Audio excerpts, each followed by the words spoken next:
E o tema dessa live de hoje aqui é o seguinte, ó, os superalimentos que te deixam mais perto de um corpo definido com mais de 40 anos. Então a gente vai falar bastante sobre alimentos aqui, tá? Vou parar de falar aqui, vou chamar ela aqui. Deixa eu ver se ela tá por aqui, peraí. Tudo bem? Tudo certo, Ed, você?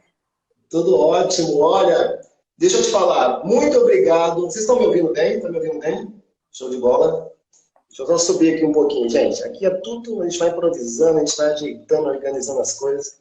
Ó, pode chamar de Regina? Claro, com certeza. Regina, olha, muitíssimo obrigado, tá, por aceitar meu convite. Muito obrigado em, sabe, tá, compartilhar o seu tempo aqui com a gente, me ajudar aqui também, ajudar a minha galera aqui, os meus quarentões aqui, a minha turma aqui, né, de galera que tem mais de 40 anos. E eu acho que tem muita coisa que você, eu te acompanho já há algum tempo também, admiro o seu trabalho, né, sou seu fã. E eu falei, cara, eu queria tanto que ela desse essas dicas também para minha galera, para minha turma, porque muitas vezes a gente fica achando que emagrecimento, né, ganhar um estilo de vida mais saudável, a gente acha que é muito complicado, muito difícil, né? E de repente a gente vê que não, são coisas, são práticas mais fáceis, né? Dicas, quando você vai mudando algumas coisinhas simples, os resultados vão aparecendo, né? Ó, então eu vou parar de falar aqui um pouquinho, tá? Fala um pouquinho, quem que é a Regina, se apresenta aqui pra minha galera. Bom, Ed, é um prazer enorme esse seu convite. Também acompanho o seu trabalho, sou muito fã. Também sou uma quarentona e, e concordo muito com o seu ponto de vista. Acho que a maneira como você trabalha é, vai muda a vida de muita gente. Bom, eu sou a doutora Regina, eu tenho 40 anos, fiz 40 anos esse ano. Eu sou médica, a minha formação como especialidade é a anestesiologia, né? Uma, uma especialidade que todo mundo tem muito medo. E tirando essa parte médica, a Regina, como pessoa, eu sempre tive problema com peso. Isso desde a infância ali. A partir dos 6, 7 anos, eu já tinha problema com peso e arrastei isso. Posso dizer que até ali pelos 30 anos, sempre fazendo dieta, sempre entrando em regime, saindo de regime, emagrecendo às vezes um montão e depois reganhando tudo, né? Sempre com fome, sempre com mau humor, sempre com fraqueza, né? E conforme eu fui levando, né, essa minha vida aí, da parte pessoal, junto com a parte médica, eu fui aplicando em mim aquilo que a gente aprende na faculdade, certo? Nada mais certo, né?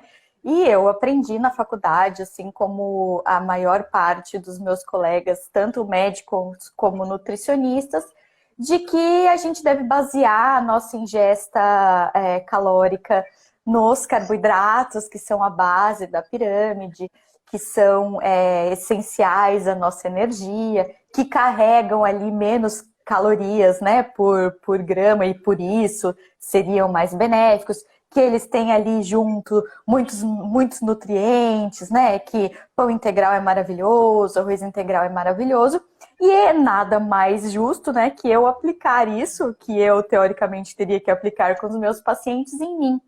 E eu fiz isso a minha vida toda, né? A minha vida toda eu vivi entrando e saindo de dieta, comendo pão, comprando só pão integral, barrinha, biscoito fit e matando a fome com uma frutinha, né? Como eu tô com uma fome, comer uma maçãzinha. E passei a minha vida aí nesse estado. Hoje em dia, olhando para trás, eu vou falar mesmo, estado miserável, porque eu passei muita fome, passava muita fome. Eu tenho certeza que grande parte das pessoas que está aqui, que já tentou várias estratégias alimentares, passa fome, porque é fome mesmo que a gente sente. E não é fome de energia, a gente vai falar sobre isso mais para frente, mas é uma fome pior, é uma fome de nutriente, né? E conforme eu fui levando, né, essa minha vida de sobrepeso, acabei sendo diagnosticada com uma doença crônica muito cedo, com 26 anos eu fui diagnosticada com hipertensão, né? Foi tudo investigado e a hipertensão era essencial, ou seja, uma hipertensão sem causa aparente. Eu odeio esse nome, né? Porque essencial parece que é você tem que ter, né? Mas só mais pra frente eu fui perceber e fui entender que a minha hipertensão era causada por uma resistência insulínica. A gente fala pouco sobre isso na faculdade, a gente aprende, mas ela não é relacionada, a gente não é levado a relacioná-la com as doenças crônicas, né? E na minha vida prática eu fui percebendo como os pacientes que teoricamente faziam o que a gente orientava não estavam melhorando, né? Eu, como anestesista, eu acabava atendendo pacientes, por exemplo, diabéticos que vinham para ser amputados, né? Pacientes hipertensos que vinham porque iam para diálise, precisariam de uma fístula. E aí, conversando com esses pacientes, vendo o que eles faziam, eles tomavam o remédio deles, eles faziam a dieta deles, mas eles estavam sempre piorando. E isso me preocupava muito, porque eu também tenho uma doença crônica, certo? E eu, teoricamente, também faço tudo certinho. Eu como ali meus vegetais, como tudo integral, tomo meus remédios, né? Foi procurando uma estratégia alimentar aí para fazer uma dieta que eu acabei sendo apresentada a uma estratégia baixa em carboidrato, né? E essa estratégia baixa em carboidrato vem cheia de mitos. Eu mesma fui essa pessoa que olhei essa estratégia e falei, meu Deus, isso aqui vai fazer mal para mim, mas eu vou fazer só por alguns dias, só para perder um peso aqui, depois eu volto ao normal, né? Pensei, como muita gente pensa, que carboidratos eram essenciais na dieta e isso ia me fazer mal, que uma quantidade de gordura ali na dieta maior ia aumentar meu risco cardiovascular, né? Muito colesterol, né? Muito sal, isso vai fazer mal para o rim, a sua hipertensão não é ideal. Mas acabei testando a estratégia em mim, tive benefícios assim muito rápidos e muito intensos. E aí eu pensei assim, gente, eu preciso estudar mais sobre isso, porque se isso me fez tão bem, né? Como é que isso pode ser uma coisa tão deletéria? Como é que pode ser uma estratégia tão ruim se em tão pouco tempo eu já me sinto com muito mais energia, muito menos avermelhada, o meu cabelo melhorou, o meu sono melhorou e eu parei de sentir fome. Eu parei de sentir fome o tempo todo, né? Eu me senti com uma energia assim revitalizada para voltar a fazer exercício, né? Então eu acabei estudando, levando um tempo aí para estudar por que isso tinha funcionado em mim, se isso era realmente perigoso e descobrir esse mundo, né, da comida de verdade, que eu sei que é o que você também advoga sobre. E comida de verdade é o caminho, é o nosso combustível real, né? É o combustível com o qual nosso corpo, essa máquina tão espetacular, funciona com melhor desempenho, né? A gente comeu com uma quantidade muito menor de carboidratos a nossa evolução praticamente toda, né? E eu aprendi sobre tudo isso, aprendi sobre essa abordagem, vi como isso trata doenças, né? Reverte a resistência insulínica, que é a nossa maior pandemia, né? A síndrome metabólica, a resistência à insulina é a nossa maior pandemia, que está relacionada aí à maior parte das doenças crônicas, né? Diabetes, hipertensão, esteatose hepática, que também é assustador. E aí eu me vi na responsabilidade, mesmo sendo anestesiologia, de divulgar isso para as outras pessoas, para que as pessoas não tenham medo de comer comida de verdade, para que elas entendam onde que a ciência se deturpou ali, né? Por que que a gente chegou nas conclusões que a gente tem hoje em dia? Por que elas não são assim tão adequadas, onde elas se equivocaram, e para dar esse conforto e essa tranquilidade para as pessoas que querem se alimentar com comida de verdade. Então, resumindo, mais ou menos, essa é a minha história e esse é o meu trabalho. Não, sensacional. Olha, sabe o que você falando assim, bem provável que você sofreu, né, nessa tentativa de emagrecer, que você lá na tua infância, né, engordar, emagrecer, aquelas dietas malucas. Eu vi uma live sua, você contando a sua história, né? Você passou por esse processo, né? que muita gente passa também, né? Que eu vejo que é muito comum, é muito comum isso acontecer, pessoas emagrecerem, engordarem, passarem por esse efeito sanfona. Eu acho legal a gente falar um pouquinho sobre isso, né?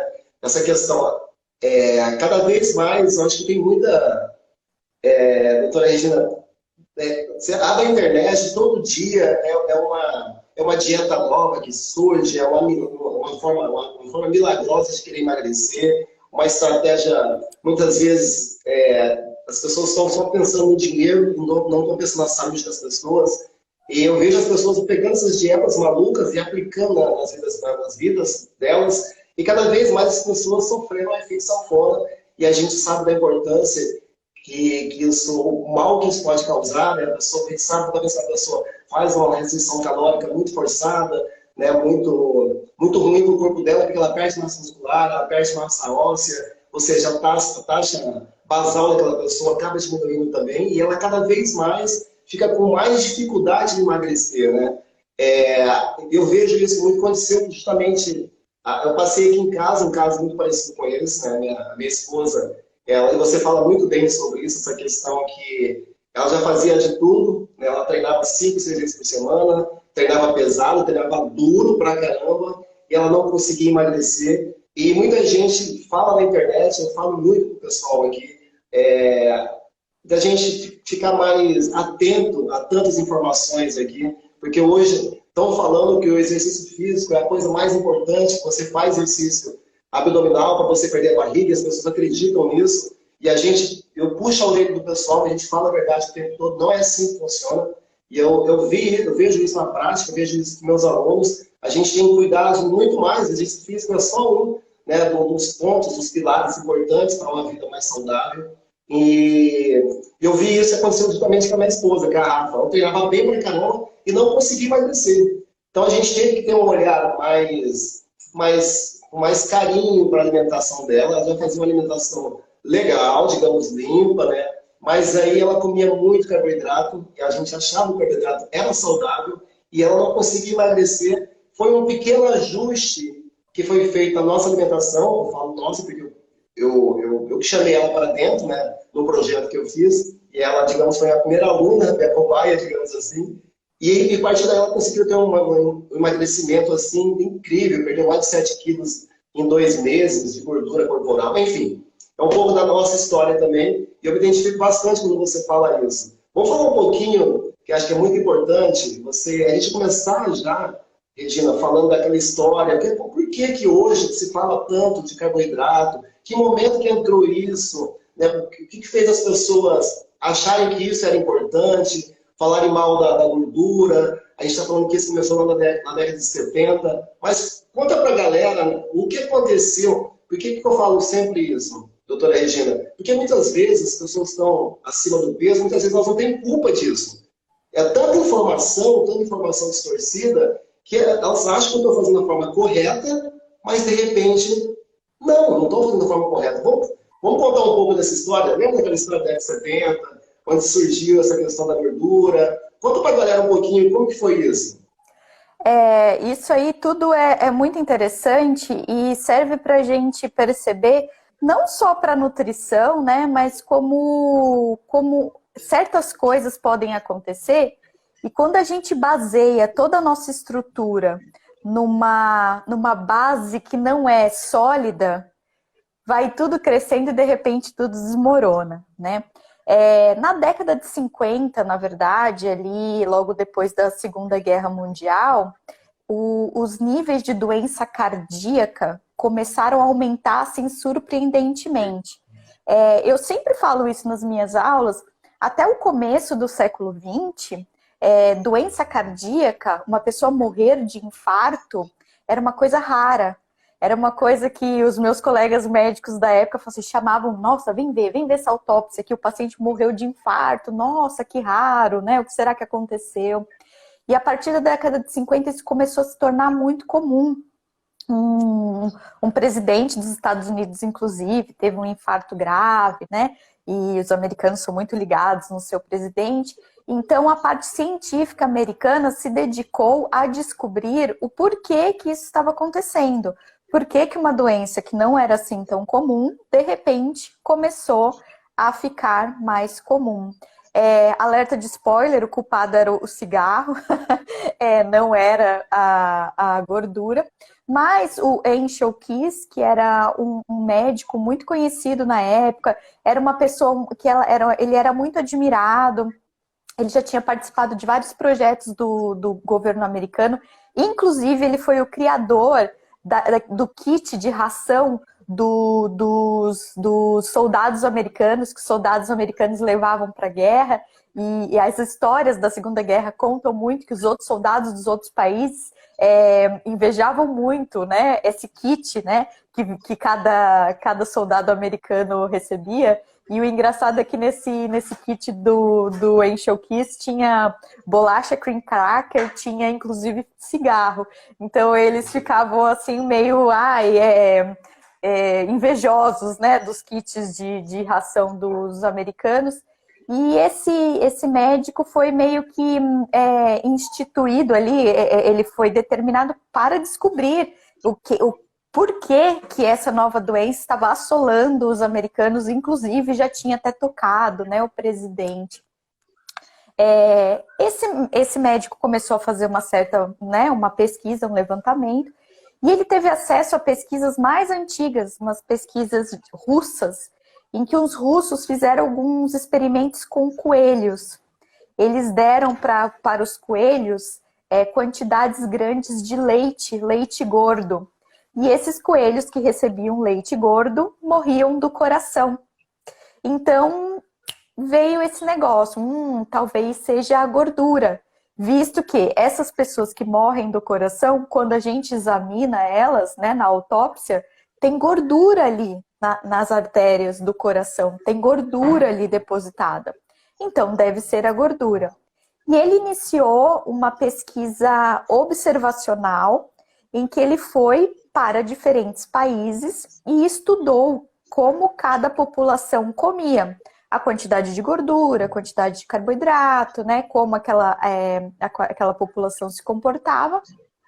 E aí, o resultado dessa pesquisa observacional, ou seja, ele não fez nenhum experimento, ele foi lá e viu italiano, como o italiano come, japonês, como o japonês come, americano, como o americano come, e comparou as quantidades de gorduras desses países. E nesse estudo dele, ele chegou à conclusão de que países que consumiam mais gordura saturada tinham níveis maiores de doença cardiovascular.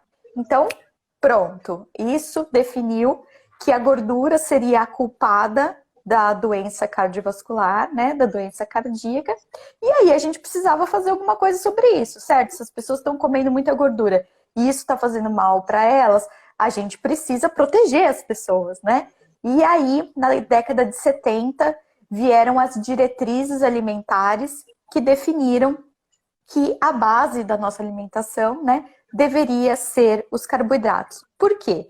Isso a gente fala sempre, né? Porque em nutrição não tem conta zero. Se você vai diminuir um macronutriente, que no caso seria a gordura, você tem que aumentar o outro, certo? Porque você tem que manter ali a ingesta energética, a ingesta de micronutrientes. Se a gordura estava fazendo mal e a gente tinha que diminuir, a proteína, né? A proteína principalmente de origem animal, é a que carrega a gordura saturada, que a gente sabe que as maiores fontes de gordura saturada são as fontes de origem animal, né? Leite, manteiga, carne, ovos. E a proteína você não consegue comer muito. A solução encontrada foi que a base da nossa alimentação fosse os carboidratos, provenientes ali principalmente dos cereais, frutas, certo? E aí que veio essa definição que pegou no mundo inteiro, né? Na época,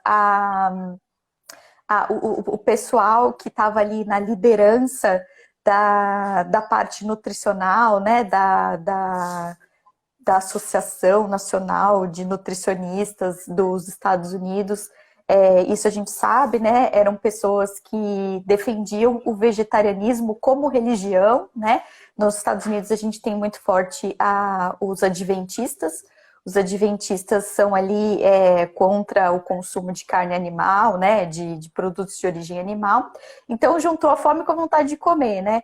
Eu já sabia que isso era ruim, tá vendo? A nossa religião já fala que era ruim. Veio o resultado do estudo e viu que era ruim. Então pronto, vamos tirar isso e vamos colocar no lugar o nosso floco de milho, né? O trigo, mais pão, mais macarrão e tal. E resultou no que resultou, né? A partir da década de 70, se vocês procurarem qualquer gráfico aí no Google, os índices de obesidade começam a disparar. Eles disparam junto com o consumo de carboidratos, né? Porque a indústria teve que se adaptar, porque se gordura era ruim, começou as coisas, os produtos aparecerem sem gordura, né? Light, isso virou uma febre. E Não, é que na verdade não havia opção, né? A indústria teve que colocar opções no mercado, porque se você não pode comer exato, exato. Às vezes a gente fala, isso é muito interessante, porque às vezes a gente demoniza a indústria, né? Mas a indústria, na verdade, segue a tendência. Dificilmente a indústria que define a tendência, né? Então veio essa tendência de uma orientação médica, né? Uma orientação de saúde, que as coisas deveriam ter menos gordura, que a gente deveria comer menos carne, menos ovos, porque ovo tem muito colesterol. Então a indústria veio atendendo essa demanda, né? Com mais opções sem carne, né? Mais opções com gordura reduzida. E as pessoas aderiram, é claro. Isso eu falo sempre. Eu lembro quando na minha casa, quando veio a história de que o arroz integral era muito melhor do que o arroz normal, que o pão integral era melhor do que o pão normal, né? E eu lembro do meu pai, nossa, falando mal do arroz. Esse arroz integral é uma coisa horrível, um gosto ruim, é difícil de fazer, fica duro, tal. Mas e a gente tá vendo, a gente nem gostava, né? Esse iogurte ralo, tal, mas a gente foi aderindo, porque era aquela informação de que era o que faria bem, e as opções foram cada vez aumentando mais, né, no supermercado, e deu no que deu, né? Quando a gente mudou a base da nossa alimentação, a maior parte das calorias que a gente consome até a Revolução Agrícola, né, que foi há 15 mil anos atrás, era proteína e gordura. Era proteína e gordura proveniente de caça, né, que a gente fazia. A parte de carboidratos era muito menor, porque como a gente não tinha ainda o poder, o conhecimento para plantar, a gente comia coisas que a gente achava, né? Tava andando pela floresta lá, achava uma frutinha, comia. Essa frutinha já tinha sido comida por um passarinho, já era uma parte, porque o outro animal já tinha pego. Não era como a gente tem hoje em dia. E mesmo depois da Revolução Industrial, da Revolução Agrícola, que a gente começou a ter, né, as colheitas, mesmo assim, a gente consumia os cereais e as frutas de forma integral, né? Eles inteiros, o trigo inteiro, o milho inteiro, né? Foi a partir da década de 70 que a indústria entrou nisso, que a gente começou com isso e isso ultraprocessado, né? Ou seja, não é o milho inteiro, é a farinha do milho, é o óleo do milho, né? É o açúcar do milho, porque nos Estados Unidos eles usam muito, né? O xarope de milho. Então, isso culminou com um declínio da nossa saúde. Por quê? Porque a base da nossa alimentação ficou baseada num macronutriente que não é essencial à nossa sobrevivência, né? Isso a gente fala toda vez. É claro que você pode comer carboidrato, não existe comer carboidrato zero, mas você não precisa comer carboidrato para ter glicose no seu organismo. Isso que é muito importante da gente perceber. E o que foi mais importante é que a gente baseou, a nossa pirâmide ficou baseada em alimentos pobres nutricionalmente. Comparado 100 gramas de macarrão, comparado com 100 gramas de carne, deixa no chinelo, Ed, você sabe disso com certeza, né? Ali na carne a gente tem todos os nutrientes que a gente precisa, a gordura que é essencial, embora tenha sido demonizada, a gordura é essencial, os ácidos graxos são essenciais para a gente produzir hormônio, né? Para a gente produzir muita coisa no nosso corpo. E a gente acabou, vitaminas lipossolúveis que vêm junto com a gordura, a gente acabou se expondo menos, porque a gente está tirando a gordura dos alimentos. Então a gente passou a consumir mais carboidratos, algo que não é essencial, você pode comer, mas não é essencial, e passamos a comer mais de uma classe alimentar pobre em nutrientes. O que aconteceu, né? A gente está sempre com essa fome oculta, a gente está sempre com essa fome de nutriente. A nossa fome não é de energia. E a gente olha para as pessoas, a gente vê, as pessoas estão obesas, as pessoas estão acima do peso. E elas estão com fome, e elas estão com fome mesmo, porque o corpo delas precisa de nutrientes, o corpo delas precisa de proteína, o corpo delas precisa de alguns ácidos graxos, que são gorduras essenciais, e de micronutrientes, né? Vitaminas, sais minerais. E isso tudo é muito pobre na nossa base alimentar. E culminou no que culminou, né? Nós estamos acima do peso, com uma fome aí oculta perpétua e desnutridos. E é por isso que a gente não tem resultado na academia. É por isso que você faz musculação, né? E você não vê o resultado. E era isso que acontecia comigo. Eu também, quando você falou aí com a sua esposa o que aconteceu, comigo era a mesma coisa, né? Primeiro que a gente acredita nessa história das calorias, né? O que vale são as calorias. Então, 100 calorias de brigadeiro, 100 calorias de carne é igual. Então, o negócio é ir para academia e queimar 100 calorias na bicicleta, né? E essa conta no final não bate, porque, né? A gente não vê o resultado.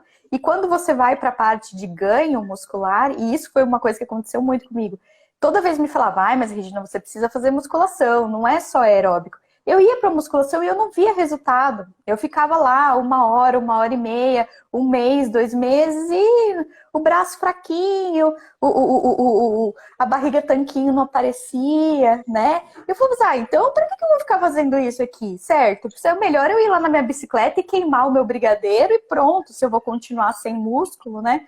E isso desanima as pessoas, isso desmotiva as pessoas. E é por isso que e é por isso que eu falo que a reeducação alimentar é um ciclo que te leva a praticar exercícios de uma forma que você vê resultado e isso te incentiva. Que é uma coisa que te mais incentiva do que você ver resultados? Ou do que você fazer uma coisa ali que teoricamente é um sofrimento e você não vê o resultado do seu investimento. Então, a mudança alimentar, junto com os exercícios de forma correta, que eu sei que você fala também, orienta, é o combo perfeito para a gente adquirir e readquirir a nossa verdadeira saúde. Não, é sensacional. Ó, eu falo bastante para a galera aqui, sabe? Essa questão. A gente fala muito de emagrecimento, é legal a gente entender isso. Doutora, a gente fala, Regina, né? Chama de Regina.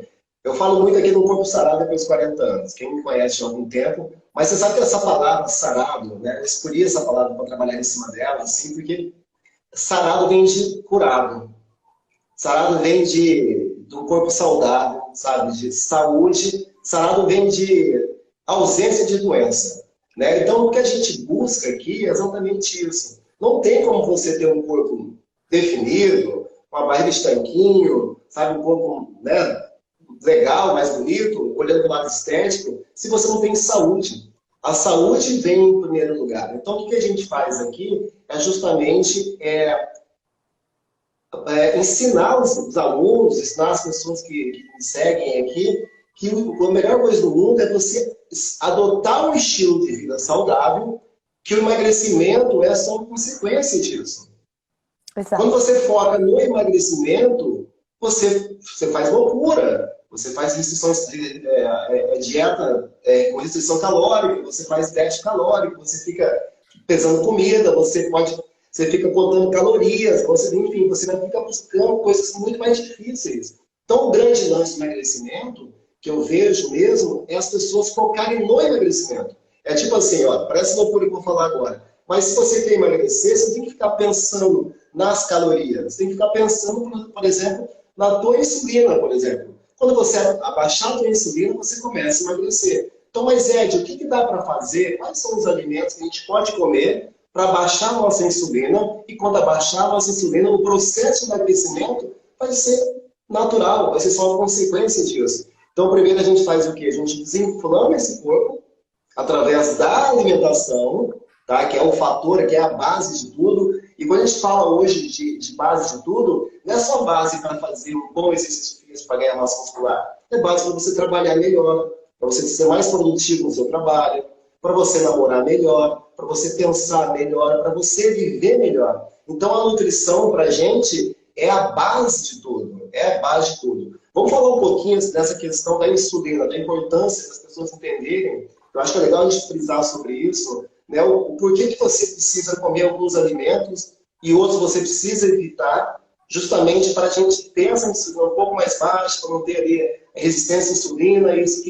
O que isso pode implicar hoje no nosso emagrecimento? O que pode, por exemplo, um alimento, vamos ser bem direto no assunto. Vamos pegar aqui e dar um exemplo de um pão, tá? Dar um exemplo de um pão.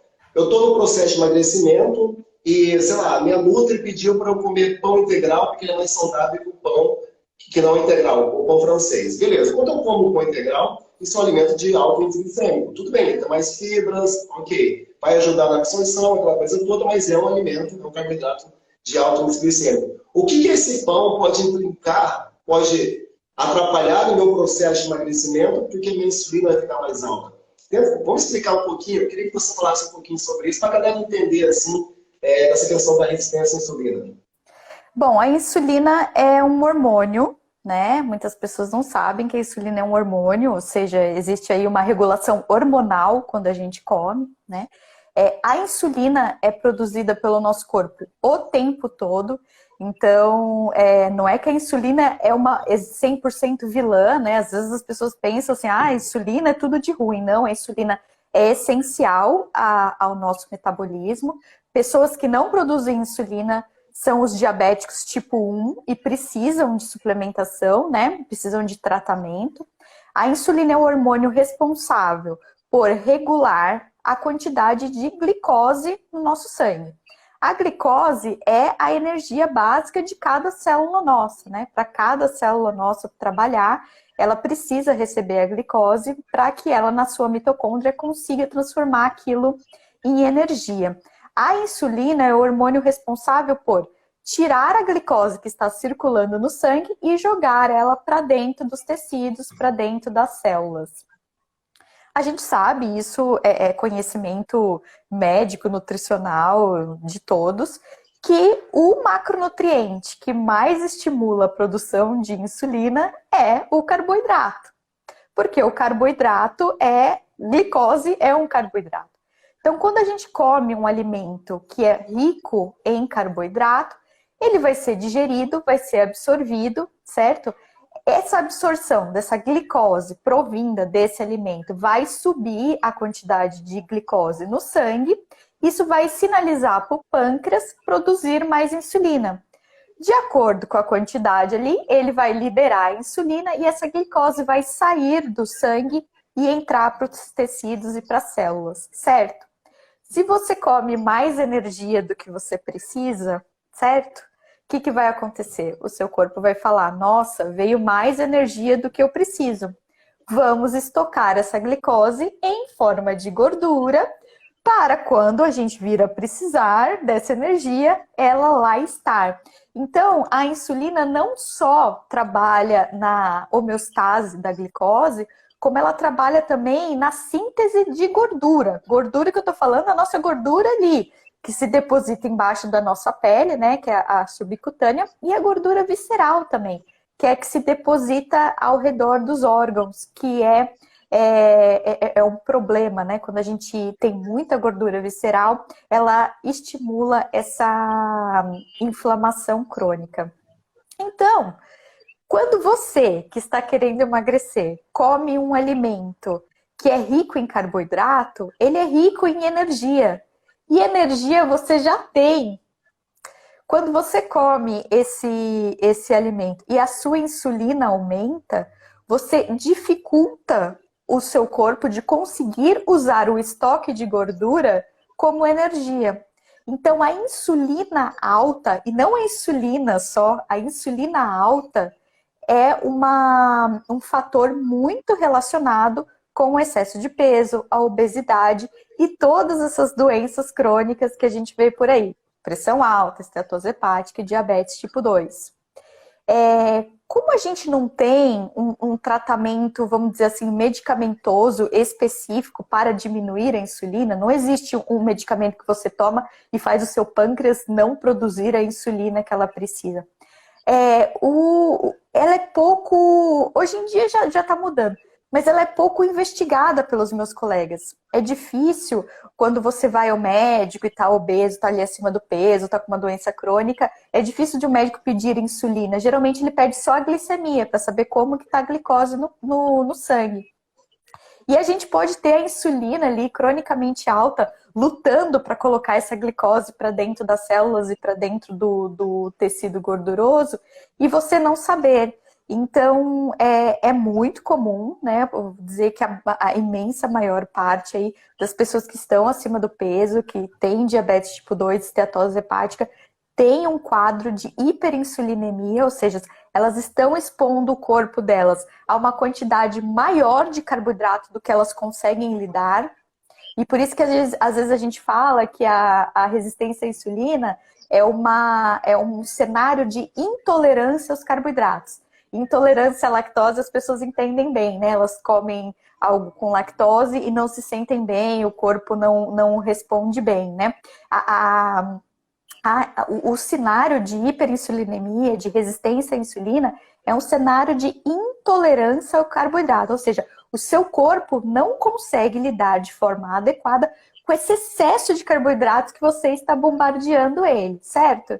E aí você vai na Nutri e a Nutri pega você, que está com a insulina alta, que está obeso, e te dá o quê na base da sua alimentação? Mais carboidrato. E é por isso que a gente patina, é por isso que a maior parte das pessoas não consegue ter sucesso, né? Porque elas estão se expondo cada vez mais ao que está causando a doença. E isso eu falo sempre, eu falo que a gente, nessa parte da medicina, a gente tem essa mania de ter níveis para indicar, né? A pressão foi acima de 14, então a gente entra com X miligramas de captopril, né? A glicemia tá 180, eu vou fazer 2 unidades de insulina. Por que a gente não faz isso com a insulina sérica das pessoas também? Eu acho que se a pessoa tem uma insulina alta, a terapêutica dela é uma ingestão de carboidratos baixa. Eu acho que ela tem que consumir 1,5 no máximo gramas de carboidrato por dia por peso, né? E eu acho que isso tem que ser equalizado, porque a pessoa está ali numa situação em que o corpo dela não consegue mais lidar com esse excesso de carboidratos. E esse excesso de insulina bloqueia a queima de gordura dela, deixa ela inflamada, ela não consegue ganhar músculo, ela se sente fraca, né? E quando a gente vai para fazer a terapêutica, a gente faz o quê? A gente dá mais do veneno para a pessoa. Por isso que nós estamos aqui, né? Para mostrar para as pessoas que elas têm que tomar uma atitude diferente para resultados diferentes.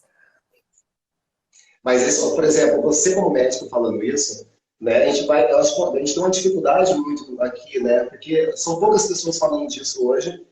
E parece que quando a gente fala isso, parece que a gente está arrumando confusão com todo mundo. O pessoal tem os defensores do carboidrato e a gente não está falando aqui de tirar o carboidrato, de zerar o carboidrato. Quando a gente fala aqui em reduzir, a gente está falando de low carb, por exemplo, né, a cetogênica, é você baixar esse carboidrato. Ninguém está falando low carb, né? A gente não está falando zero carb, a gente está falando simplesmente de você reduzir. Muita gente já conseguiria ter muito resultado só reduzindo o carboidrato, não precisa zerar o carboidrato. A gente está falando de só reduzir.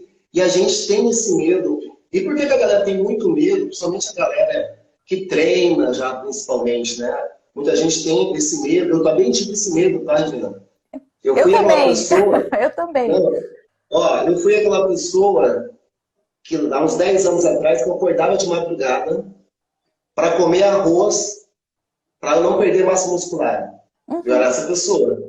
Eu queria ter energia, associada à energia, à massa muscular, não sei. Professores me passaram aquilo, há muitos anos atrás, eu carreguei aquela verdade comigo e fui vivendo com aquilo e achando que era uma verdade absoluta. Então eu fiz muito isso, acordava às 6 horas da manhã, antes de trabalhar, preparava ali metade de uma panela de arroz branco, mais 6, 7 ovos, e comia aquilo às 6 horas da manhã, porque achava que ia perder massa muscular. Comia a cada 1 hora, porque também achava que ia perder massa muscular, achava que ia perder performance, que eu ia, enfim, eu ia performar mais nos meus treinos, que eu ia ter mais energia, e eu vivi dessa forma durante muitos e muitos, muitos anos. Mas eu decidi um dia entender um pouquinho sobre isso, né?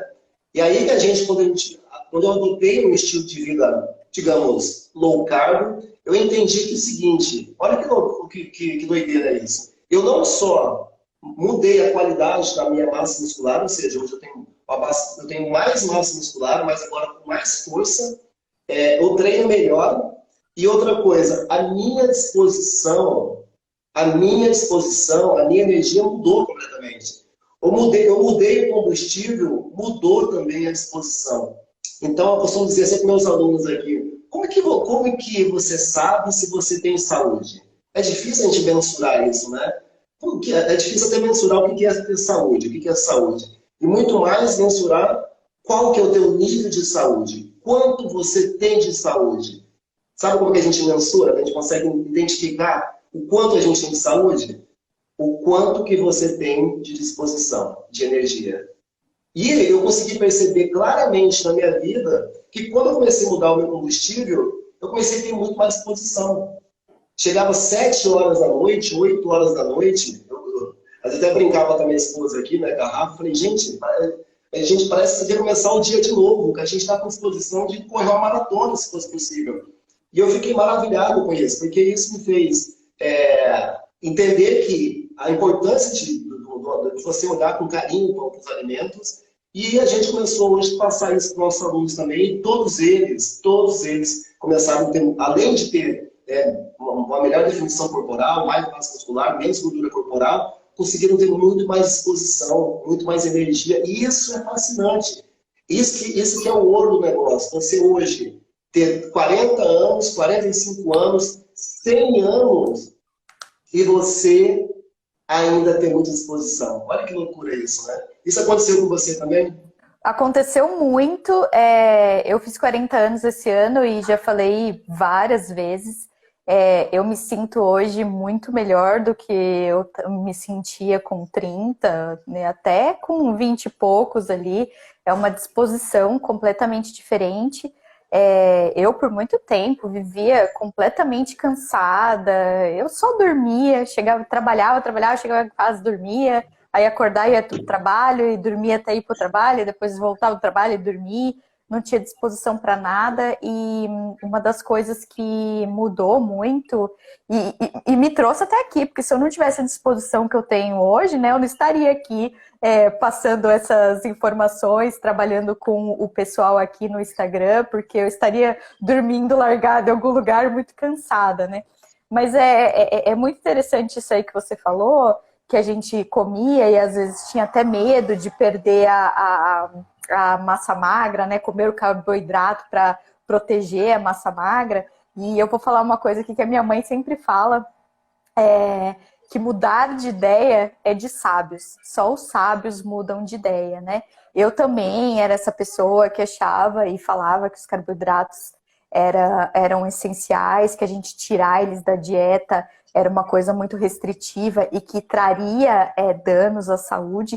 E eu sei que tem muitos colegas meus que ainda falam, e vira e mexe aparece um vídeo de um aí todo mundo me manda, provavelmente deve mandar para você também, que estratégia low carb faz mal para a tireoide, deixa a pessoa desnutrida, a pessoa sem energia, que faz mal para o coração, faz mal para isso, para aquilo.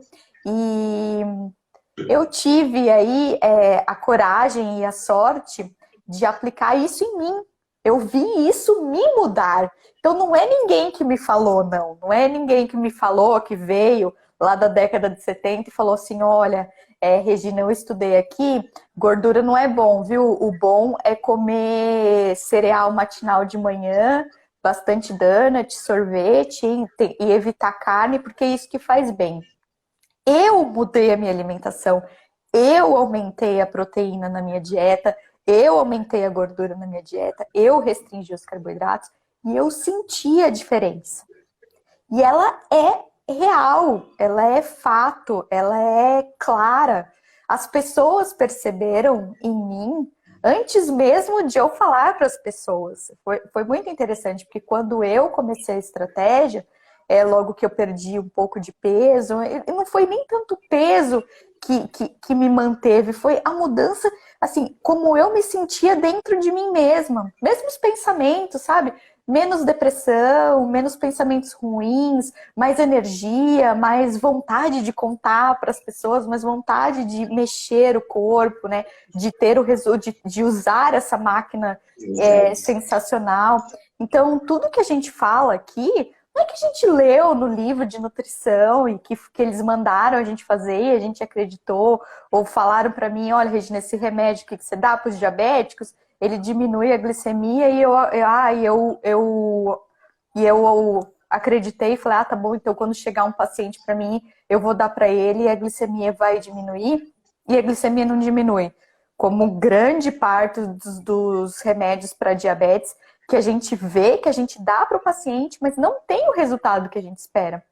Agora, quando o paciente tira, diminui, né, o carboidrato da sua dieta, e a gente vê isso na realidade, o exame ali mudar, é espetacular, isso fala por si mesmo, né? Então, por isso que a gente está aqui, para dar essa segurança para as pessoas, para elas pelo menos tentarem, né, saírem desse medo. Não existe zerar o carboidrato. Nem quem está na carnívora zera carboidrato, certo? E ele vai continuar tendo o carboidrato que ele precisa, que é a glicose no sangue dele, da mesma maneira. Se você pegar qualquer um dos nossos carnívoros famosos aí e medir a glicemia deles, eles vão estar com a glicemia normal, vão estar com a glicemia lá de 70, 80, 90, né? Aí não comendo carboidrato. Carne tem carboidrato que a gente não consegue medir. Tem o glicogênio dos animais ali. Manteiga tem carboidrato, ovo tem carboidrato, tem ali a energia para o pintinho nascer naquele mundinho ali, gera uma vida, tem tudo ali, tá? O que a gente propõe é uma inversão na quantidade dos macronutrientes e não a extinção de um macronutriente. É incrível como as pessoas aceitem bem a low fat, que é a nossa dieta, a diretriz em voga, né? Que é uma pirâmide que no ápice tem a gordura, e ninguém fica, ai, mas restringir a gordura, meu Deus, não pode restringir a gordura. Pois é, não pode, deu no que deu. O que a gente quer agora é inverter essa pirâmide e dar para as pessoas a oportunidade de se alimentarem da melhor maneira que o corpo delas precisa e que elas vão receber de volta uma alta produtividade do nosso corpo, que é essa máquina maravilhosa, sem terrorismo nutricional, porque eles acusam a gente de terrorismo nutricional, né? Ah, imagina, ficar sem arroz e feijão, como que pode? Isso aí é criminoso, né? Pois eu acho que é muito, muito pelo contrário, né? Eu acho que o que a gente propõe é uma reconexão com a comida de verdade e que as pessoas entendam como elas montam a sua alimentação e modifiquem essa proporção de macronutrientes. Tendo, sim, carboidrato. A gente não estimula comer vegetais de baixo amido, né? Folhosos. Tudo isso tem carboidrato. Laticínios tem carboidrato também. É que eles não são a base, eles não são... a maior parte do macronutriente deles não são o carboidrato. Então, no total, o carboidrato fica ali, né? Mais para cima da pirâmide em vez de mais para baixo. Exatamente. Na verdade, a glicose é tão importante que o teu próprio corpo já produz ela, né? Então, exato, isso eu falo toda vez. Quando a gente consome gordura a gente consome o que a gente come chama-se triglicérides, que são as gorduras que a gente come. Esses triglicérides são 3 ácidos graxos com um glicerol. Esse glicerol vira glicose. Então, você consegue comer gordura e transformar isso em glicose. Você consegue também comer proteína e transformar em glicose, né? E não significa que se você não come carboidrato, então você não come glicose, o seu corpo vai usar a sua proteína, que é o que eles falam, né? Que quando você restringe o carboidrato, o que acontece? Seu corpo precisa da glicose e ele vai quebrar o seu músculo para fazer isso. Isso não acontece na low carb, né?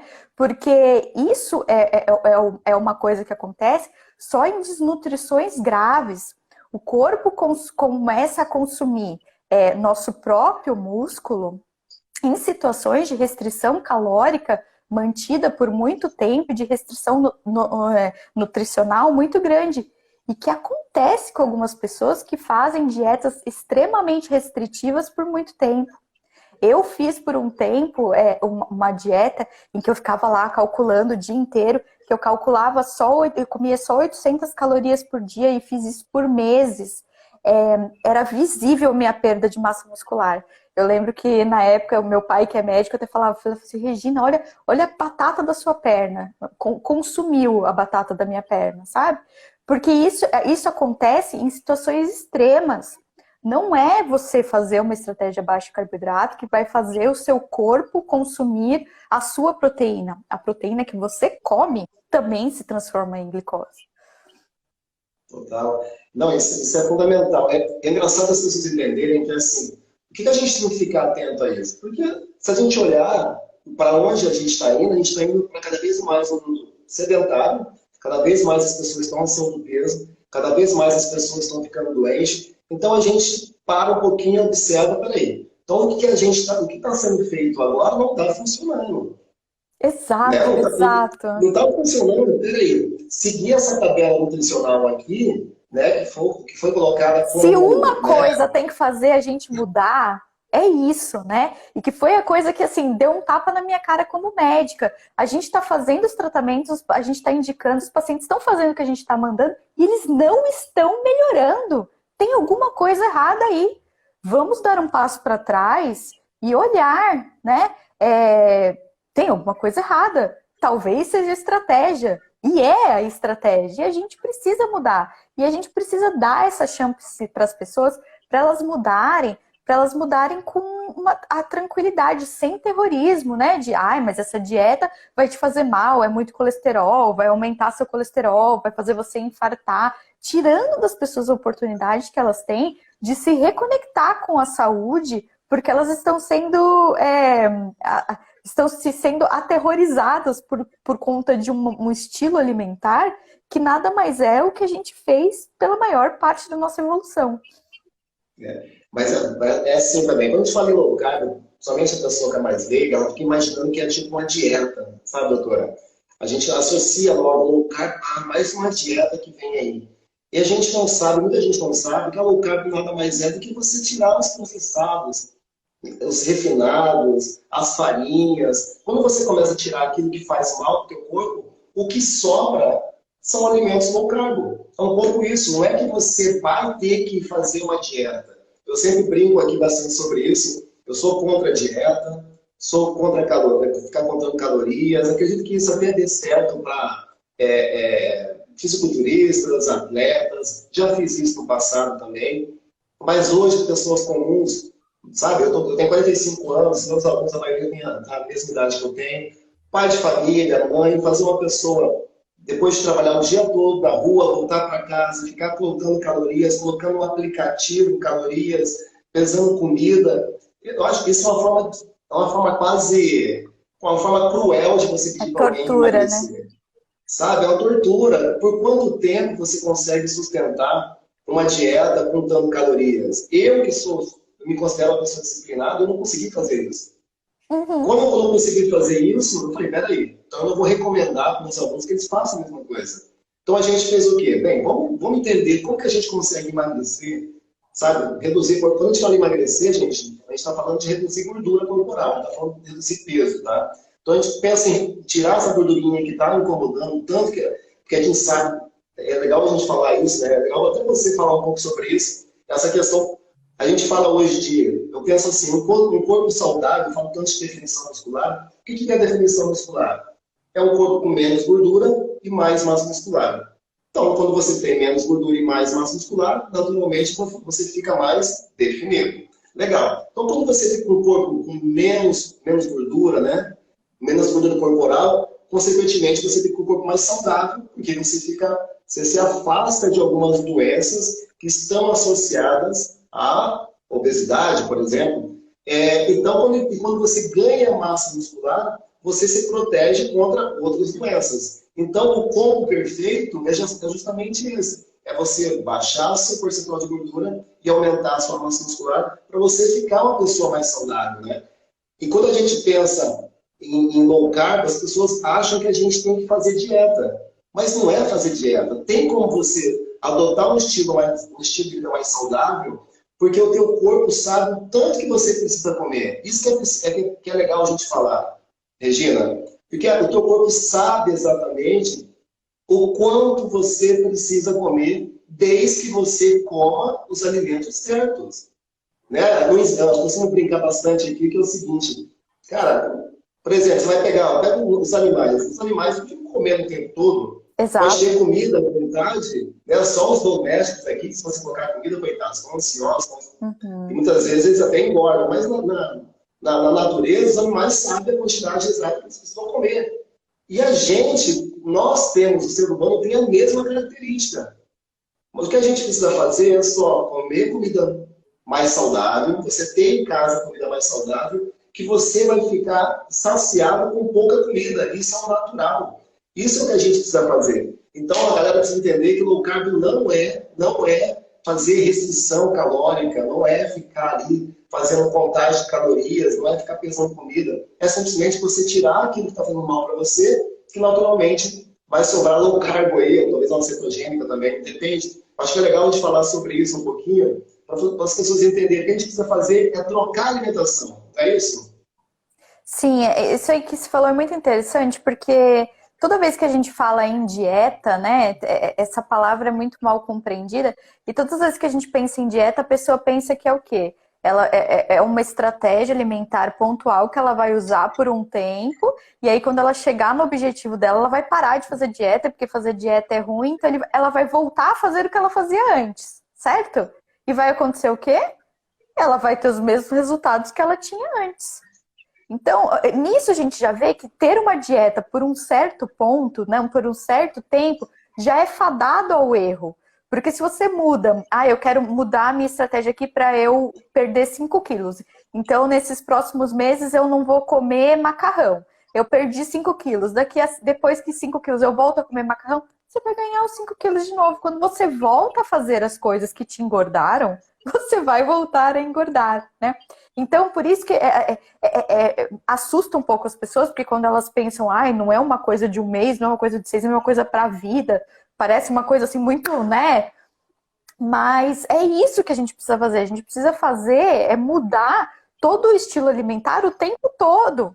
Porque é ali que a gente vai ter o resultado persistente. Se você volta a fazer o que você estava fazendo de errado, você vai voltar a engordar. E é que é muito que acontece com muita gente que faz low carb, depois fala, eu fiz low carb, mas aí depois ganhei tudo de novo, não prestou para mim. Por quê? Porque voltou a fazer o que fazia antes, né? Não tá mais na low carb. Então, isso é uma coisa muito importante da gente entender. E dieta é o que a gente come, né? Dieta não é para significar regime, não é para significar perda de peso. A maior parte das pessoas que estão acima do peso, elas têm uma dieta hipercalórica e muito gordurosa e cheia de ultraprocessados. A gente propõe uma dieta com comida de verdade, pobre em ultraprocessados. O que acontece? O nosso corpo evoluiu, a nossa saciedade evoluiu para esses alimentos de origem animal. Então, você não consegue comer mais carne do que você precisa. A gente tem ali uma saciedade intrínseca. Por mais que você coma muita carne, você não consegue comer de excesso, né? Agora, a gente não evoluiu com sorvete à disposição, a gente não evoluiu com macarrão à disposição. Isso, a gente não tem a sabedoria intrínseca do corpo dele falar, nossa, isso aqui tá muito gostoso. Pronto, já comi, muito obrigada. Não, ele falou, eu quero mais, eu quero mais, eu quero mais um bombom, eu quero comer essa caixa inteira, e a seguir eu vou comer um pacote de bolacha, né? Isso não acontece com ovo, não acontece com brócolis. Você não come 15 ovos, porque eu tô aqui, eu tô ansioso, vou comer 15 ovos, tô ansioso, vou comer 5 quilos de brócolis, né? Porque esses alimentos, quando a gente ingere, mesmo você achando gostoso, você não consegue abusar deles, porque eles têm, conectado com o nosso metabolismo, o nosso metabolismo reconhece a saciedade. Nossa, você comeu bastante ovo, veio todos os nutrientes que eu precisava aqui, pode parar, tá satisfeita, beleza, Regina, obrigada. Você comeu brócolis, nossa, quanta vitamina aqui, fibra, nossa, que bom, beleza, tô saciada. Agora no bombom, o corpo não vê nada, fala, nossa, que gostoso, mas não veio nada, não veio micronutriente, não veio vitamina, não veio... Come mais um pra eu ver. Nossa, Regina, ainda não veio mais nada, come mais um pra eu ver. E você fica lá, comendo pacote de bombom. Eu falo isso pra galera, né? É o seguinte, a fome é uma necessidade fisiológica, né? Como a gente tem sono, é uma necessidade fisiológica também. E a fome é uma necessidade do seu corpo pedindo comida. Quando você sente que está com vontade de comer, é só o teu corpo te avisando. Olha, pelo amor de Deus, estou com fome aqui, me manda alguma coisa para eu comer. Mas quando o teu corpo avisa você que você quer comer, ele não está se referindo a refrigerante, a doce, a bolo, a biscoito. E aí, muitas vezes a gente não sabe disso. E pelo fato de a gente ter trocado a nossa base alimentar, a gente começa a se alimentar através desses alimentos. E a gente começa a colocar esse tipo de alimento achando que vai matar a nossa fome.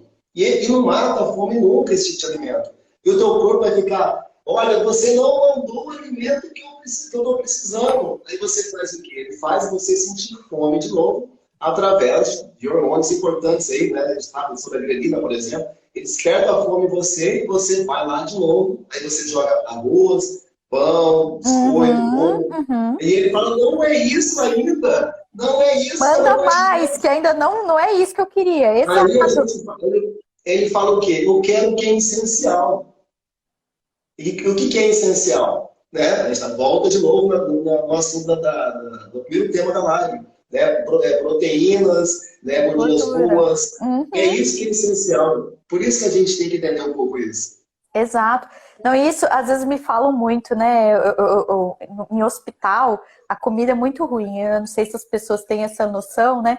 Mas a comida que a gente oferece para os pacientes, visto que a gente obedece às diretrizes, né? Porque é o que é divulgado.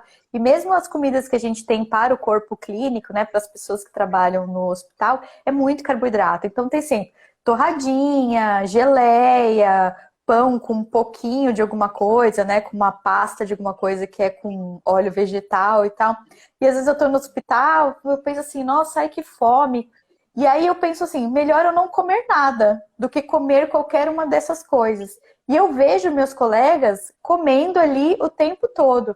Porque se tem uma coisa que é melhor você não comer um alimento que é pobre nutricionalmente, e que daqui a pouco vai estimular essa secreção de insulina e te dar mais fome do que você estava daqui a 2 horas, do que você jejuar e comer mais tarde um alimento verdadeiramente nutritivo.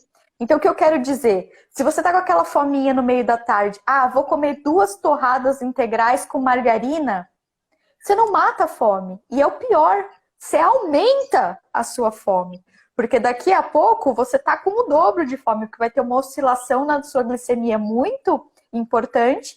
E aí, não só você não vai ter matado sua fome naquela hora, como você vai ampliar a sensação de fome e comer mais do que você deveria. Então, eu falo isso sempre para as pessoas.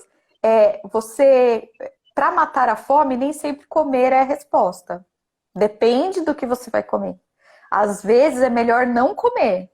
Às vezes é melhor não comer, a sua glicemia fica mais estável ali, né? A gente sabe que hoje em dia a gente come muito, come muitas vezes, come demais, justamente por isso, porque a gente está exposto a alimentos que não nutrem a gente e deixam a gente com fome o tempo todo. Então, se dar esse descanso alimentar, ninguém morre por ficar 3, 4 horas sem comer. Tem pessoas que, nossa senhora, não, mas se eu ficar sem comer de 3 em 3 horas, eu tremo, você é exatamente a pessoa que tem que parar de comer de 3 em 3 horas, porque não foi assim que a gente evoluiu. E quando a gente opta por esse tipo de alimento, você não mata a fome, você piora a sua nutrição, você piora a sua conexão com a saciedade. Então, se a sua opção é comer uma torradinha, é melhor não comer nada. É legal, você falou um ponto muito importante, essa questão. Se você fica mais de 3 horas e sente que está tonto, que está mal disposto, que de repente está sem energia, está com fraqueza, isso é um alerta vermelho do seu corpo que você precisa fazer alguma coisa.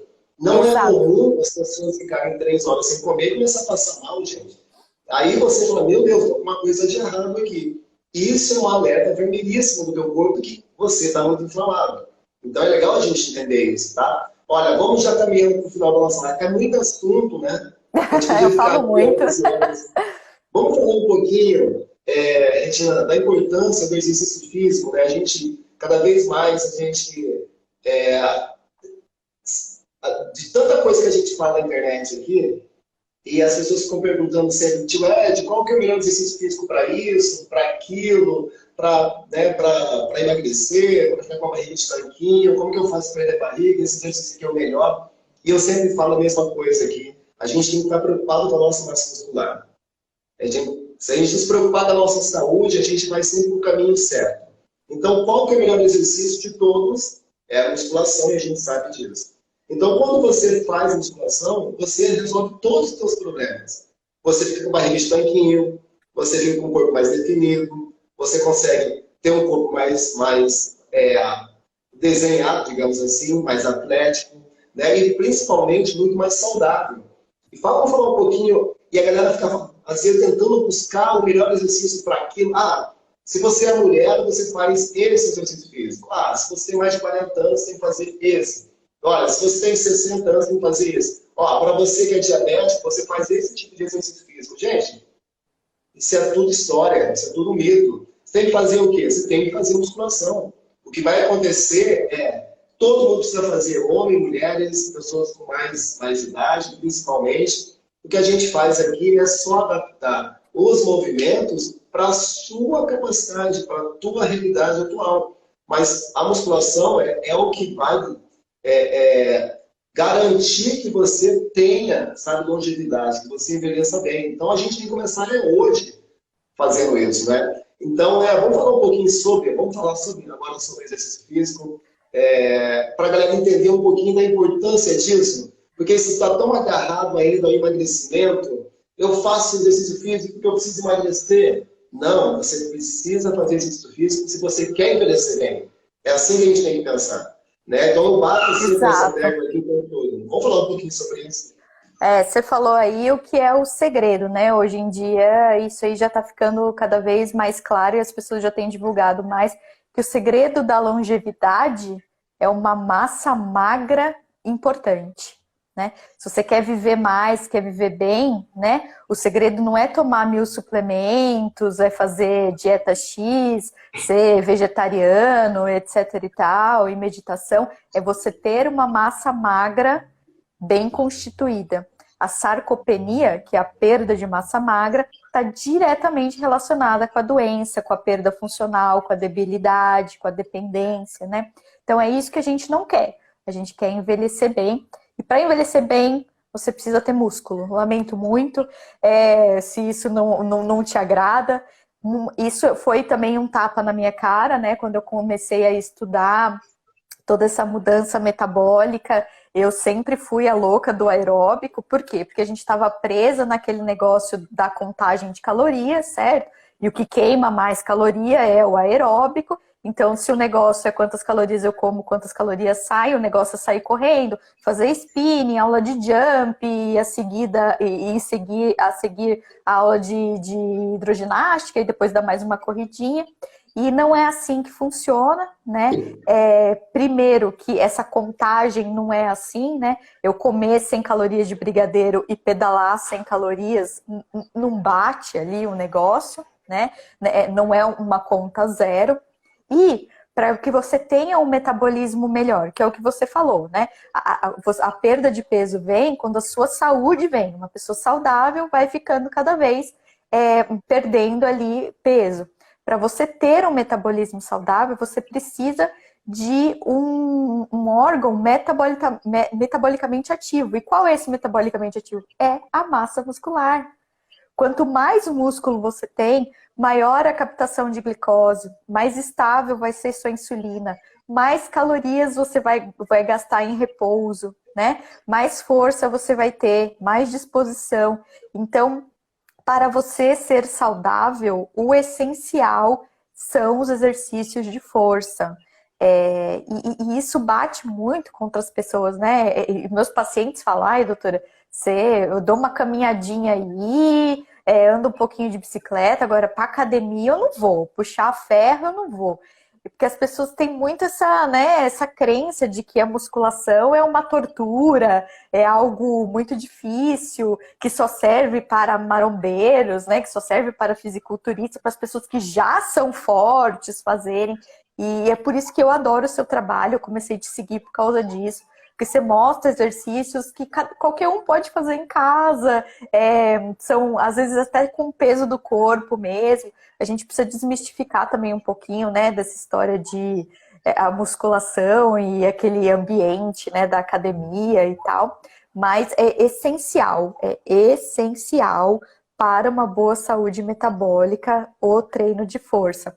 Não só para o metabolismo de glicose, mas também para a parte óssea, né? Quanta gente a gente não vê aí, mulheres jovens e até homens com osteoporose, sentados no sofá o dia inteiro comendo porcaria, né? A gente precisa prestar atenção aos exercícios de força e que não precisa ser nada assim espetacular, se matricular na academia mais maravilhosa do mundo. Você pode fazer muito pela sua composição corporal em casa mesmo. Exato, isso é muito legal você ter falado, porque é o seguinte, a musculação ficou muito associada a você ir para uma sala de musculação, você ir até Uma a sala de academia, tortura, né? você e chegar lá e E aqueles fazer aparelhos. a bendita musculação. Mas o teu corpo, ele não entende isso. O teu corpo, ele não sabe qual é a diferença de treinar em espaço como esse aqui, um escritório como esse, não sabe qual é a diferença de treinar na academia, o teu corpo só entende de uma coisa, estímulo. Ele é estimulado por estímulo. Se você conseguir dar o mesmo estímulo que você dá na academia aqui no escritório como esse aqui, resolveu o problema. O que a gente faz é isso. É levar o estímulo certo para aquela pessoa ganhar massa muscular na sala da casa dela, por exemplo. Isso é o mais importante, entendeu? Então, eu acho bem legal isso, porque com a pandemia trouxe essa questão, né? Essa possibilidade de treinar em casa, a gente viu que realmente dá certo, né? E eu vi vários alunos conseguirem ganhar massa muscular treinando em casa, conseguir ter mais saúde treinando em casa, abrir uma janela nova de oportunidades. Isso é incrível para muita gente, porque infelizmente, eu sou professor de educação física, eu preciso reconhecer isso, a academia se tornou um lugar muito hostil, muito pesado, muito difícil, principalmente para quem está precisando emagrecer, está buscando saúde. Porque o último lugar que hoje uma pessoa que está acima do peso quer ir é uma sala de musculação. Pergunta para uma pessoa que está acima do peso. Eu convivo aqui com dezenas de pessoas todos os dias e elas não querem ir para a academia porque muitas vezes chega lá, é a pessoa que está olhando feio para ela, está olhando torto para ela, que ela está acima do peso. Sabe, preconceito, porque ela não tem, enfim, o corpo dela não está com o corpo ali, né, que as pessoas acreditam que é um corpo saudável. Então, enfim, não é um ambiente saudável para ela. E a pessoa não vai, é óbvio. Então, essa possibilidade de treinar em casa é incrível, porque você pode treinar no conforto da sua casa, não precisa gastar dinheiro com academia, não precisa chegar até lá e muitas vezes sofrer um preconceito de alguma pessoa. E é uma possibilidade incrível hoje essa questão de treinar em casa. Depois a questão também que a gente está na questão mental, né? Do exercício físico, né? A saúde mental aí através do exercício físico é impressionante. As pessoas sofrendo de depressão, já tem pessoas sendo curadas aí, né? Saindo de quadros de depressão quando as pessoas começam a fazer exercício físico. Isso eu falo sempre. Doenças crônicas como depressão e ansiedade, por exemplo, a gente pensa assim, qual ansiolítico eu vou tomar, qual antidepressivo eu vou tomar. Mas o tratamento número 1 é exercício físico. Segundo, a dieta. A última coisa ali, a cerejinha do bolo, é o remédio, né? É o que a gente deveria evitar, é o que a gente devia deixar para o último caso, porque tem muito efeito colateral, né? E exercício, dieta boa, não tem efeito colateral, tem só efeitos bons, né? Efeitos benéficos, do dolo baixo. E por isso que a gente erra muito no tratamento da depressão, da ansiedade, da fibromialgia hoje em dia. Porque a gente baseia o tratamento, em qual remédio eu devo tomar. Então, e esse remédio não é o protagonista do tratamento, não vai trazer o resultado que você quer e vai te trazer efeitos colaterais. E se você não fizer o que tem que ser feito, que é exercício, que é talvez terapia, que é cuidar da alimentação, você não vai ter o resultado. Então, exercício físico para sono, insônia. Quanta gente não tem insônia? Já vai lá no médico, doutor, qual remedinho eu vou tomar para insônia? Acaba com o sono, porque a pessoa dorme, mas dorme com uma qualidade ruim. Isso acaba com o metabolismo também. Dormir mal aumenta a sua resistência à insulina. Você dorme mal, come mal, aí você dorme pior, aí você não faz exercício, dorme pior ainda, né? Então, exercício físico é terapia, não, é remédio, é tratamento, né? Eu não sei como as pessoas não conseguem entender isso. Às vezes, para os meus pacientes, eu faço no receituário e mostro para eles. Remédio 1, fazer musculação. Porque se está escrito ali no receituário, quem sabe, né? Eles fazem. Porque se tiver escrito assim, 1, sibutramina, eles vão ali na farmácia na hora e compram, né? Mas 1, exercício físico. 2, dieta. 3, meditação. 4, exposição solar. Isso é o tratamento. Porque é o que você está dando para o seu corpo, o que ele sempre teve, o que ele sempre precisou. Né? Então você está reoferecendo para ele o cenário para ele te devolver a saúde plena. Então, gente, fazer musculação não é modinha, não sei lá, capricho, é tratamento médico. É tratamento médico, é indicação médica para sua saúde. Sensacional. Exatamente. O teu corpo ele não quer ficar doente. A gente tem que entender isso. Exato, a gente foi feito para ser saudável. Nosso corpo é feito para ser saudável. Exatamente. Só que a gente judia tanto dele que essas doenças crônicas são adaptações do nosso corpo tentando se adaptar às agressões que você faz a ele. Por que a gente engorda? Né? É porque o corpo é ruim e mal com a gente. Não, porque você se intoxicou de energia. Se aquela glicose toda ficasse dentro do seu sangue, ia ter muitas consequências, certo? Como é a diabetes. Então vamos tirar essa glicose do meu sangue e colocar como gordura embaixo da pele, que ali ela fica inerte. Então você engorda como defesa às coisas erradas que você faz. Né? Então, quando você começa a fazer as coisas certas, você emagrece, certo? Então, a doença, e principalmente a doença crônica, e isso que é muito importante da gente perceber, a maior parte delas são causadas por comportamentos inadequados, comportamentos incompatíveis com o seu metabolismo. Se você se torna um praticante de comportamentos adequados ao seu metabolismo, a saúde vem. O seu corpo, nosso corpo não é uma máquina mecânica, ela é uma máquina biológica, ela tem capacidade de reparação. Não é que nem um carro que quebrou a correia, você troca, furou o pneu, você arruma, né? O nosso corpo, se você é diabético tipo 2 e para de se entupir de glicose, você reverte a diabetes, seu corpo volta a ser saudável. Se você está gordinho e flácido, se você come direito e faz o seu exercício de musculação, você fica sarado, mesmo depois dos 40, certo? Então, é comportamental. Se a gente muda o nosso comportamento para o comportamento adequado, a gente tem os resultados maravilhosos, os resultados de saúde. É isso. Mudar o comportamento muda seu corpo, né? É basicamente isso. Você muda a sua alimentação e os alimentos mudam o seu corpo. É assim que funciona. A gente não vai mudar o corpo pensando no corpo. Não, pensa nos alimentos, que os alimentos vão mudar o seu corpo. Isso é um processo natural. Doutora Regina, olha, muitíssimo obrigado, de verdade. Galera, vocês gostaram? A gente podia ficar horas e horas, sei que você é uma pessoa muito ocupada. Tá, olha, a gente precisa convidar mais vezes, falar sobre outros assuntos. Eu estou à disposição. Beleza, galera? Gostaram? Fala pra gente como que foi.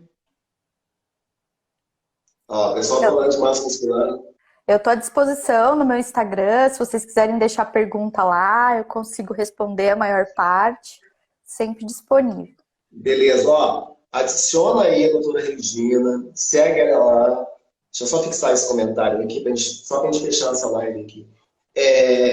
Adiciona ela com tanta coisa bacana. Sabe eu te admiro tanto, eu companheiro de trabalho. Eu gosto tanto quando pessoas, principalmente médicos, conseguem passar tanto conteúdo, sabe, doutora Regina, de uma forma simples, que as pessoas consigam entender. Eu lembro muitas vezes, não hoje, mas eu lembro, sei lá, há 15, 20 anos atrás, quando eu ia no médico, muitas vezes, o médico falava um monte de coisa e eu saía de lá sem entender nada.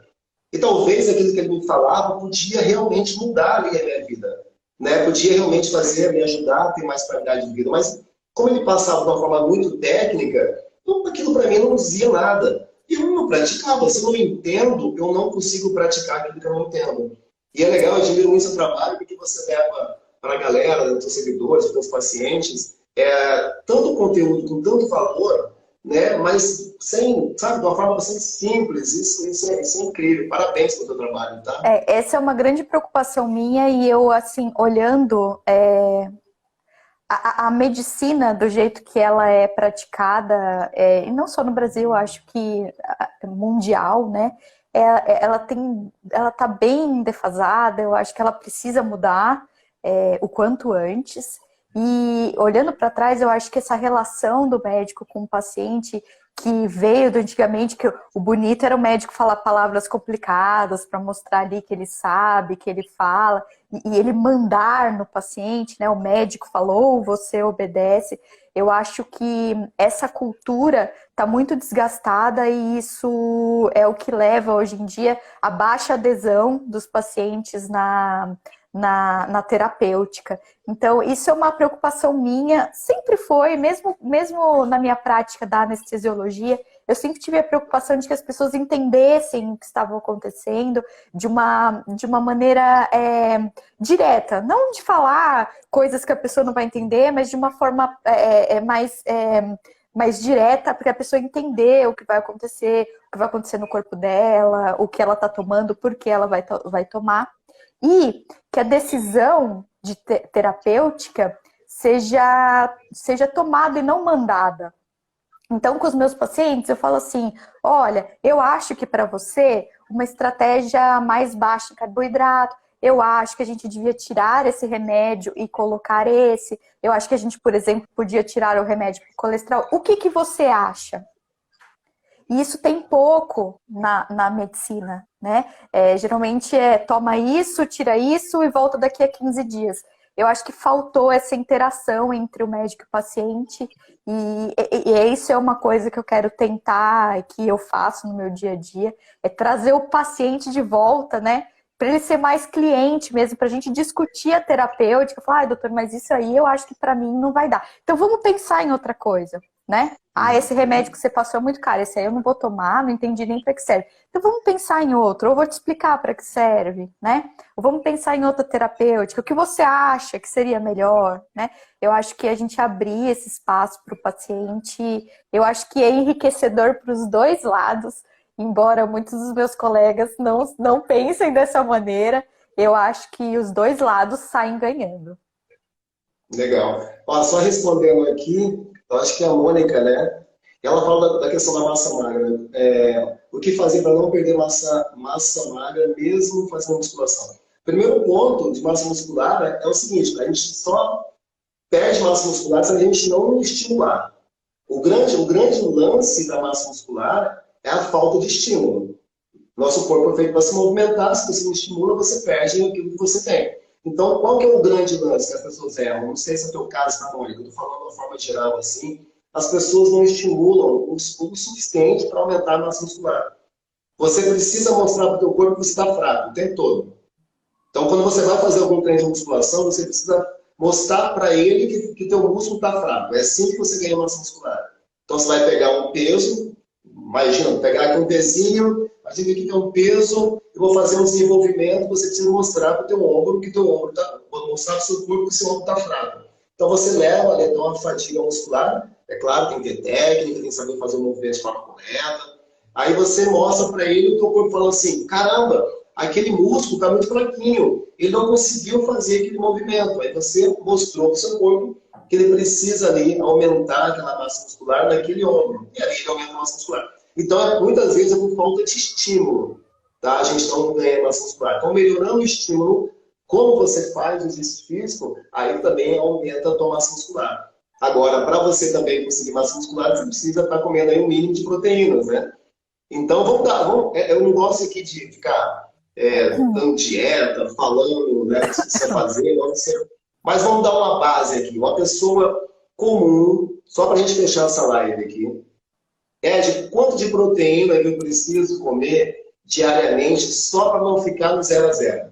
Só para eu não perder massa muscular? Só para eu, essa proteína suprir a minha necessidade diária? Qual que seria o mínimo de proteína, assim? Vamos tentar colocar isso num dia a dia de uma pessoa? Isso é uma das coisas que também me preocupa muito. Eu falo muito sobre isso no meu Instagram. A diluição proteica. A gente come muita pouca proteína e as pessoas nem percebem. E às vezes elas fazem uma estratégia baixa em carboidrato e elas continuam comendo pouca proteína. E assim, você não ganha músculo se você não tiver treino adequado, né, com estímulo adequado, consumo adequado de proteína e descanso, certo? Por baixo, as pessoas consomem muito pouca proteína. O que a gente vai pensar, mas eu como hambúrguer, come hot dog, aquilo é muito diluído. E quando a gente coloca no total do consumo de calorias, comparado com o que você consome de óleo vegetal e de carboidrato, aquilo ficou diluído. Mesmo que a quantidade em gramas seja grande, aquilo está diluído na energia total, né? Então, se você não é uma pessoa que não tem costume, não presta atenção na proteína, tem que começar por pelo menos 1 grama, 1,5 gramas por quilo por dia. Porque é difícil, sabe, Ed? É difícil principalmente para mulher. Eu vejo minhas pacientes têm muita dificuldade de comer mais proteína. Mas assim como fazer exercício, como mudar de dieta, é hábito. Nossa, eu hoje em dia sou uma comedora de carne, só que nem o Alessandro. Mas precisa, porque é aí que está a base. E é o que a gente falou, nesses alimentos, proteína, ovos, carnes, peixes, né? São nesses alimentos que vêm ali os micronutrientes que a gente precisa, que vão dar todo o suporte para o nosso metabolismo, todo o suporte para a nossa massa magra. E é muito importante que a Aline falou aí, 1 grama, 1,5 gramas por quilo por dia de proteína. E isso não é 1 grama, 1,5 quilo de carne. Então, se eu peso 50 quilos, não são 50 gramas de carne, né? Cada 100 gramas de carne vai ter ali 20, 25 gramas de proteína. Então, você tem que fazer aí vezes 4, né? E as pessoas precisam atentar a isso. Elas geralmente comem muito pouca proteína. Eu gosto de trazer sempre assim para a prática, assim, né? O que hoje uma pessoa com mais de 40 anos faz, assim, de uma forma geral? Ela acorda de manhã, né? Vai logo cedo, vai comer um pãozinho ali, bebe um suco, sei lá, um suco de laranja, pode ser natural ou não, ou bebe um pouquinho de leite com um pouquinho de chocolate por cima, e come aquele pãozinho de manhã e sai para trabalhar, né? Assim, e vai trabalhar, enfim, depois na hora a pessoa que senta para almoçar, ela come arroz, feijão, um pouquinho de carne, um pouco de salada, às vezes também um pouquinho de batata frita, e segue a vida. E quando chega à noite, ela vai jantar, às vezes come uma coisa mais leve, às vezes menos carne, por exemplo, né? come uma fruta, porque ela fala, à noite eu quero comer uma coisa mais saudável. Quando você olha para aquilo que ela comeu durante o dia todo, ela não supriu praticamente nada daquilo que é realmente essencial. Então, vamos pegar basicamente aqui uma pessoa do meu peso. Eu tenho 70 quilos, tá? Gente, isso aqui não é regra, tá? Isso não é cada pessoa. Por exemplo, a Mônica, que ela faz musculação, teria que saber quantas vezes ela faz musculação, como ela faz musculação, qual que é o treino dela, a intensidade. São vários fatores aí que vão determinar a quantidade de proteína. Mas vamos pegar um bem basicão para vocês entenderem aqui, tá?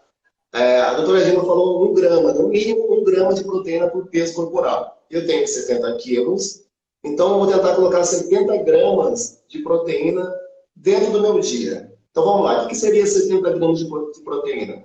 Eu vou acordar de manhã, vou comer 3 ovos, cada ovo tem 6 gramas de proteína, 3 ovos são 18 gramas de proteína, vou arredondar para 20 gramas. Então de manhã eu já matei 20 gramas de proteína, beleza.